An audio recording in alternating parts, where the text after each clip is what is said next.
The broken watch. Liam's wrist always felt heavy, not with the weight of gold, but with the gravity of a single stalled afternoon.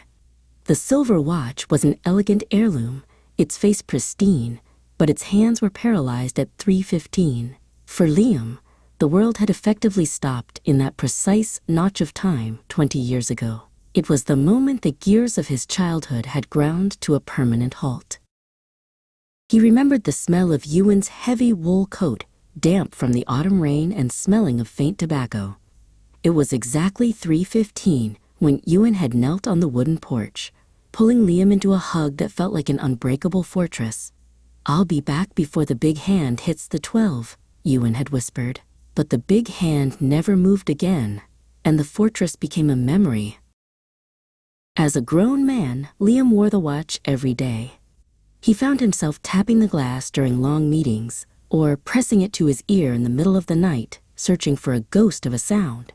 There was no rhythmic heartbeat, only a hollow, silver silence. Friends told him to get a new one, to let the time move on, but he felt that if the hands ever moved to 3:16, the hug would finally, truly be over. Driven by a sudden, restless urge, Liam visited a tiny shop tucked between a bakery and a florist. Arlo, a man whose fingers were as thin and precise as needles, squinted at the heirloom through a magnifying lens. Liam didn't ask for a repair. He asked for an explanation. He wanted to know why a machine designed to measure change had chosen to become a monument. Arlo placed a jeweler's loupe to his eye, peering into the watch's mechanical soul. He saw the balance wheel, the hairspring, and the tiny rubies that acted as bearings. To Arlo, every watch told a story of friction and force, but this one was peculiar. It wasn't broken by a fall or by the passage of years. The internal mechanisms were perfectly preserved, yet they refused to yield.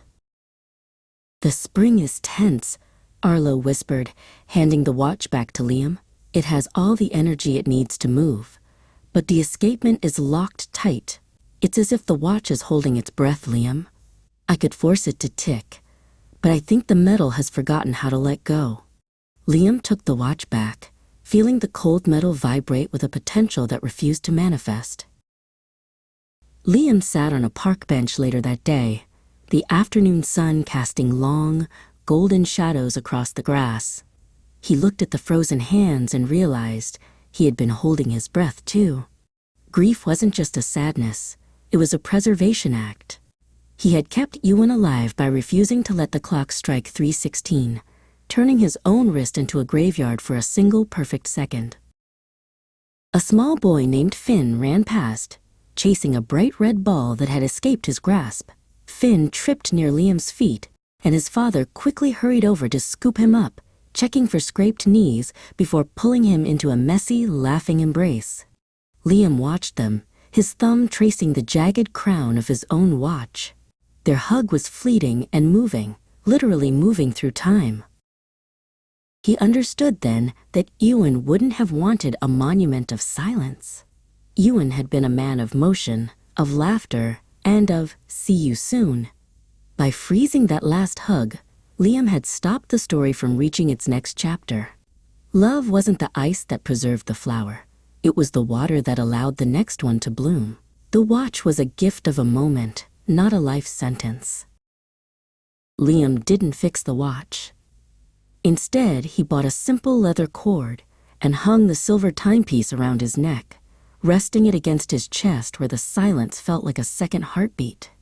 On his wrist, he buckled a new watch, one that ticked loudly and boldly. As the second hand swept past the 12, Liam stepped out into the evening.